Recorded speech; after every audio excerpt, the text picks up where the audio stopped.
ఇవి అడిగాను ఎంత బాగుంది ఇది. ఆకులో ఎంత గ్లో ఉంది చూడండి, అంటే ఎంత అందంగా ఉందో. దీని ఆరా అంటే ఒక మెరుపు, మొహంలో బాగా నవ్వితే ఎంత అందంగా ఉంటుంది. స్పార్క్ అంటారు కదా, ఆ స్పార్క్ ఉందన్నమాట మొక్క. అంటే నవ్వుతూ ఉంది, ఇప్పుడు తెలిసిపోతుంది కదా ఎంత బాగుందో. మొక్కలు నవ్వుతాయా, మొక్కలు నవ్వుతాయి, ఏడుస్తాయి మనం ఏదో పని చేస్తే. వాటికి బాధ అన్నీ ఉంటుంది, మొక్కలకి కూడా మనసు ఉంటుంది. వాటి మనసు తెలిసి మనం మలుచుకోవాలి. ఇది అడవి కింద చెప్పాం కదా, దుంపని కట్ చేసి నీళ్ళలో పెడతారు బాగా, ఆ వాటర్ ఫ్లో అంతా పోద్ది, జిగురంతా పోద్ది, దురదేస్తారు అనమాట. ఆ కూర వండి తింటారు, తింటే కీళ్ళనొప్పులు తగ్గుతాయి అనమాట.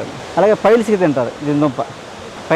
పైల్స్ అయితే అలాగే కంద కట్ చేసి ఆ ముక్కలన్నీ వాటర్లో మనమైతే ట్యాప్ మీద పెట్టేయాలన్నమాట.